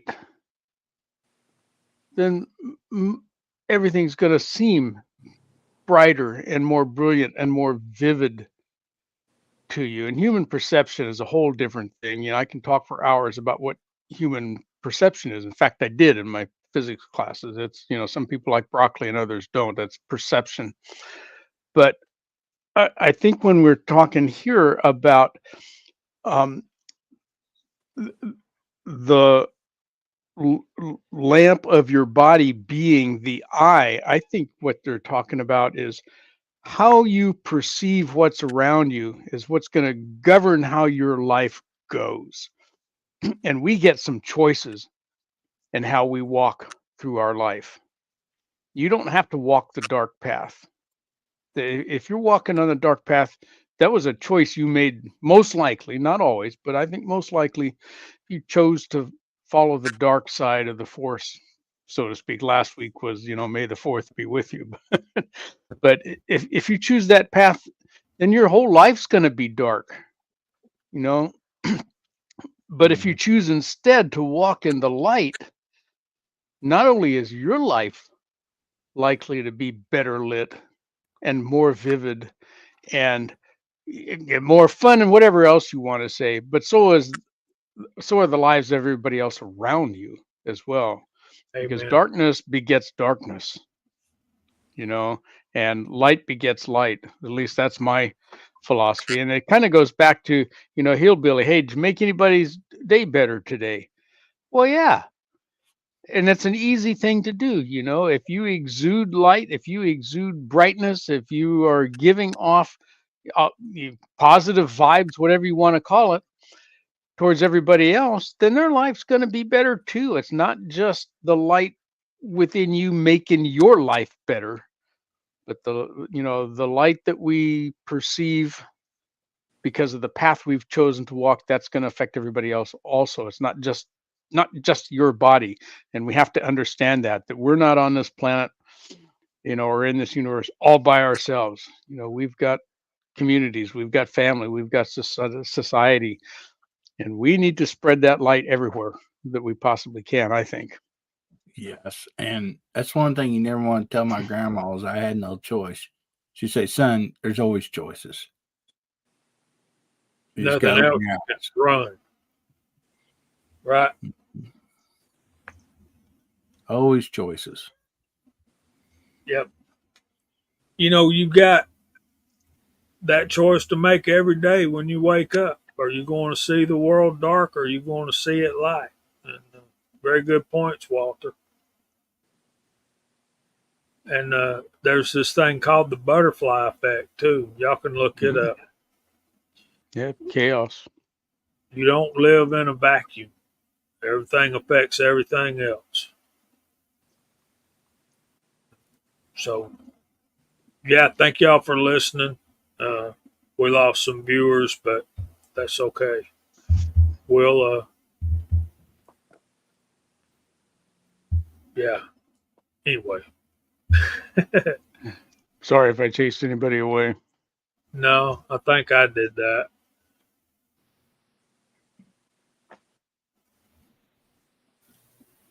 I think with everything in life, it's a ripple effect, such as being on a highway. If there's a slowdown on a section of the highway at 9 a.m. in the morning, that slowdown is going to continue on a consistent base for the next, what do they say, 20 to 24 hours. It's going to slow down in that location up to that long, depending on the intensity of the slowdown.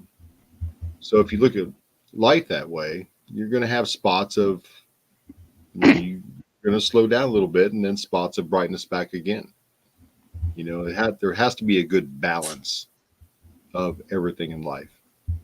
The universe is a very strange, wonderful place, but it is full of good balance. The Yeah, yin I and the agree. yang with the black and the white, yin and the yang signal. Yep, the yin and the yang. And, if you go looking for darkness, you'll find it. If you look for the worst in people, you'll find it. We've all got our flaws, but if you spend more time focusing on where the bright stuff is, you'll find that too. If it's this, the eye of yourself, not just of your body, the eye of yourself. You go, just spend more time looking for the brightness. It's there. You can find it, and it's not that hard. And after a while, if you keep thinking about that, hey, look for the good side of everything that happens.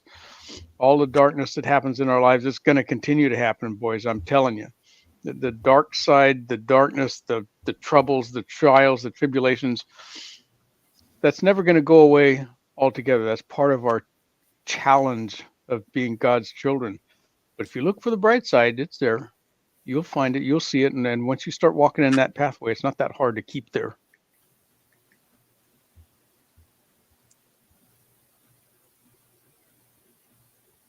Yeah, I think there's a poem. Was it Robert Frost called "The Pathway" or "The Road" or something that a lot of us probably read in high school?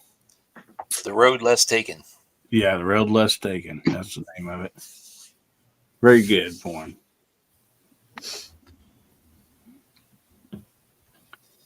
Yeah, he stole that from Jesus. Yeah. No doubt. Yeah. But wide is the path, and easy is the way to this that leads to destruction. I took the one less traveled by.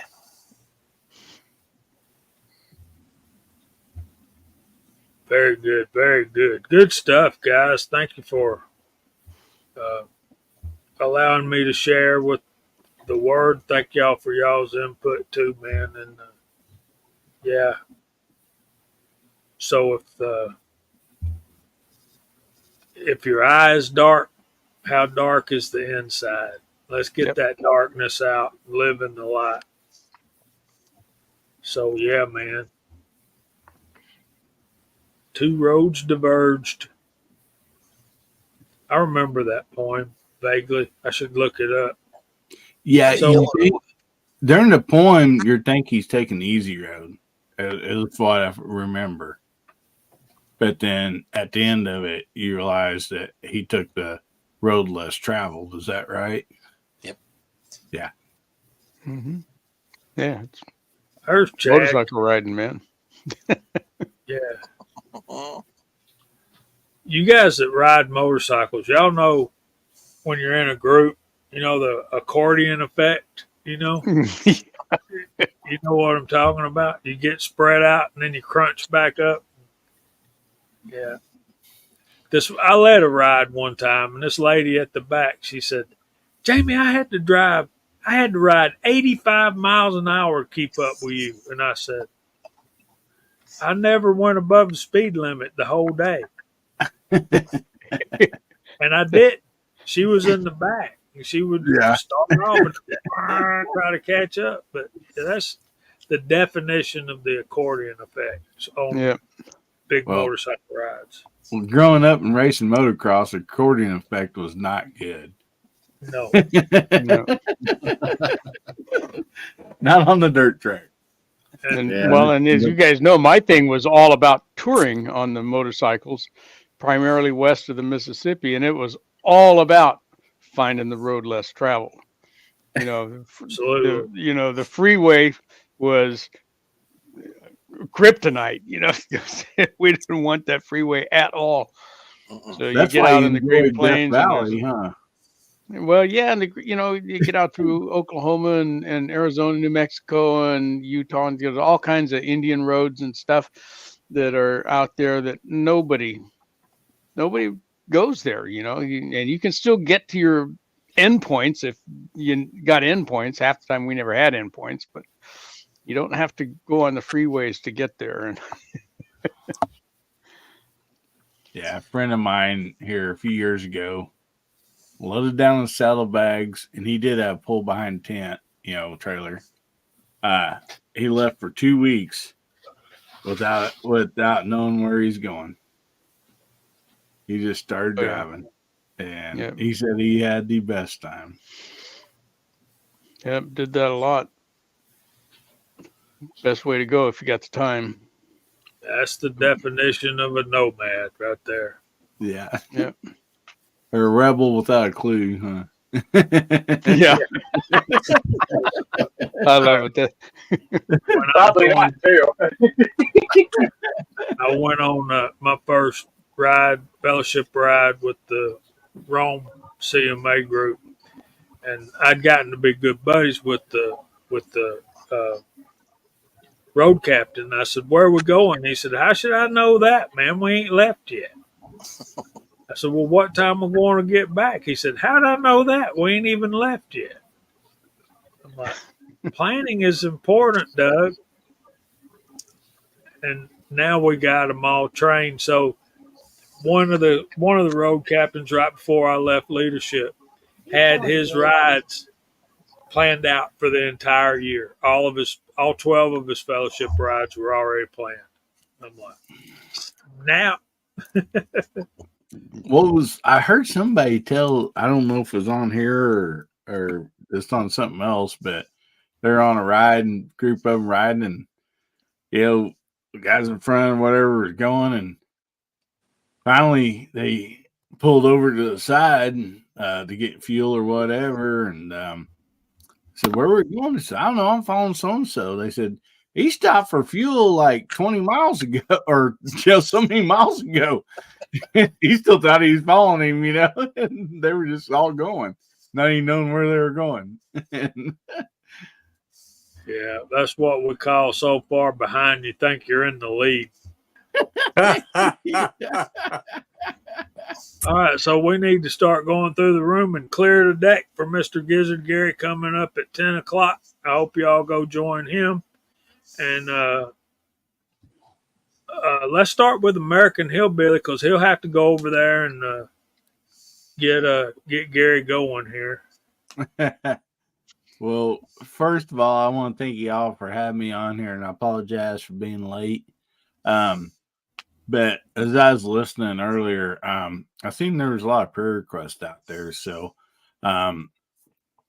anyway, I just want to tell you guys out there for this prayer request that we are listening. Everybody is, and there's a lot of power where two or more gather in the Lord's name. And so just so you know, those prayers, requests are not going unheard. And there's a lot of power in it. So anyway, my prayers, I'm sure many, many other people's prayers. So anyway, oh man, I'm going to try to stream tomorrow night, Guns, Beer, and Therapy.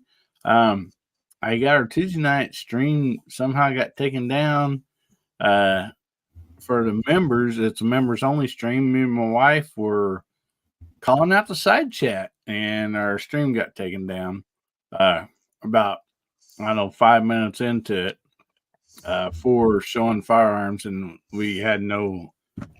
Same deal. I got back here. There's no firearms. We weren't even talking about firearms. Or we're calling out the side chat. So Anyway, we're gonna try it Saturday night, and hopefully, all's good. So, if you guys ain't done nothing, come over and visit us. Again, I want to thank Georgia Shooting Connection for having me here. If you're not subscribed, make sure you subscribe to them. And these people on the panel here and the side chat, a lot of great people. Go check them out. Thank you guys so much. I really honestly appreciate you. Thank you, buddy. We appreciate you. Good to see you, All right. Billy. Always good to see him. Good to see Pat down there too. You wanna got anything coming up this week, Pat? Well, I've been saying for the last 2 weeks now I need to get a couple of videos out. I've been doing some live streams, just when I can, especially when I'm in Pat and the tractor mode. But no, until it rains or I get planting done, this is where I'm going to be at. So, but that's just, that's my line of work. So, but anyway, no, I want to say thanks to the side chat and thank you to Jamie and thanks to this great panel tonight. And I know I was a little late getting on, but we already had that discussion before the show started and everything. But yeah, until then, I'll be busy. So thanks again, Jamie, for having me on. I appreciate it, brother. Well, thanks for being here. Yeah, remember this is Mother's Day weekend, so Yes. thanks for the reminder, Marvin. We appreciate you, brother. Good to see Marvin and Cranky out there. So, Mark, you want to go next? Sure. Been wonderful to be here. Thanks so much for having me. Not sure what I have coming up this week. If I get any time, it's just been busy, trying to get things finished up. And if I get any time that's not busy, I might actually take a day or two off this coming week. Turkey season opened up last Saturday, and I haven't gotten any time in the woods. So I might be selfish and take a little bit myself and just get out there for a few hours. And if nothing else, take a nice nap by a tree. I do still have 2 shotguns I got to take down to the range. Haven't got those out yet. So hopefully those are coming. And I really want to load up some more 45 Colt and take those down to the range. I got some bullets from CW that I really want to do. I did a dummy round last night that looked really good. And I got some jacketed bullets that are not really quite suited for 45 Colt, but I really want to try and use them. So those could be what's coming up. And Hillbilly, you're still listening. I'll try to be on tomorrow night, but I'm going to be a little bit late. There's a night game for airsoft tomorrow, a little bit south of us. Yeah, we're gonna down. I don't know if I'm gonna play. I'm gonna try to keep myself healthy, but we probably won't get home till 11 o'clock or after. So I'll try to come in late, but I'll try to be there. So thanks for having me. Good night, all. Yeah, I got the father-daughter dance tomorrow night too, but I'm sure we'll be home by 10 o'clock, Bill. So awesome. You gonna go out and do the jitterbug?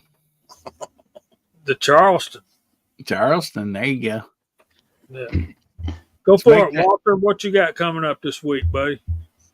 Well, I got a couple of good things about to hit the bricks over here. We got, of course, today's Friday, so I had to free the few episode that went up on Rumble channel today with some reloading stuff, and we'll have another one of those coming up next Friday. And next Monday will be the next chapter in the 45 ACP 230 grain round nose shootout that I've been doing.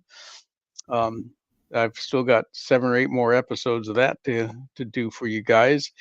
And I got some new reloading gear coming up. If you've been paying attention over on the Rumble channel and even some on the YouTube channel, I've been messing around with Lee's new powder through expander plugs. They went to what I call an M style expander. Lee calls it a square start. Far superior to what they used to do with that blunderbuss expander die.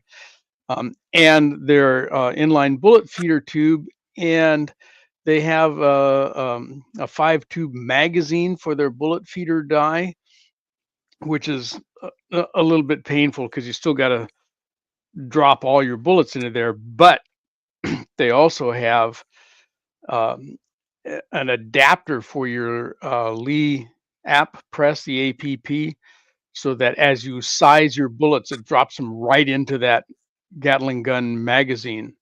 So it was a little pricey, but I ordered one anyway. So I've got that coming in, and we're going to smoke test that and see how that thing runs. That could be a real time saver if that thing actually works really well. So you would just size your bullets right into the bullet feeder magazine and take them right to your press, and bada bing, bada bing, instead of having to drop them into that thing one at a time. So we'll see how that goes. And if that gets here in time, sometime near the end of the week, I should have a video up with that stuff. So that's what we got going on here at Casa de Viejo. We're in the good weather mode where by law, the fog has to be gone by 11. So it never gets too hot in the summertime. We're in that mode now. So it's like Camelot over here, boys. Thanks, Walter. We appreciate you. Mr. Gene. Yes, sir. Thanks for having me on. Really missed last Friday night, but I was having a good time going pew-pewing at the blast. Let's see. I guess new videos coming out. Zulisi has sent me 3 new optics. 2 of them they just released. And the third one is, I don't know why he sent me a third one, but I'm going to review it too. So I got some neat stuff coming out for some videos. I always love being here. Love the chat. Side chat's always great. Great input, great information from everybody. And I just wished everybody, I'm going to wish everybody a nice, blessed weekend. Thanks, man. We appreciate you. It was great having What's Hot Pot Got again tonight. So that was cool. Yeah, it was missed last week for sure. Thanks, guys. What you got coming up, CW? Oh, I got a bunch of stuff coming up. I got some more work on that RPR. That's a video that's dropping tomorrow. And then I'm going to start working on the 880 pillar bed in that stock and glass bed in that stock. And then I start working on the 98 Mauser a little more. I bed the bottom metal. And I get to the range with Mama's 730. And then I get to the range with the 880 at the end of the week. And we see how the bedding worked out with that new stock. And I'll give you a hint. I shot a target in the 2s, which is smaller than the bullet diameter. So I'm pretty psyched. I'm pretty psyched about that. Nice. Yeah. So a lot of stuff to look forward to. And again, we're talking about a video a day, and I've got videos into June right now. Boy, oh boy. Oh, wow. Nice. Already posted and just sitting there waiting, idling. I hope they got enough fuel. So Very keeping busy with that. Hope you guys are liking it. I'm having fun. So what about you, Jamie? I know you got videos you want to do. Yeah. I bought me a new craft holster. Oh, it came in. Nice. This is for my CZ75 BD. And Sweet. can't wait to Awesome. already got it broke in and all that. Can't wait to start using it.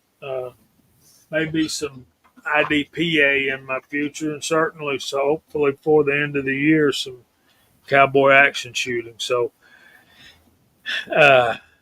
we'll go look that one up, Miss Anna Lee. Thank you for being here. Thanks all of you guys for joining us tonight. We had 60 at one point tonight. Thank you, panel. Remember, we love you, and there ain't nothing you can do about it. We hope the Lord blesses you all real good. And if he's willing, we'll see you next Friday night at 8 o'clock. Say good night, y'all. God bless Good you. night, y'all. Everybody, thanks for playing along.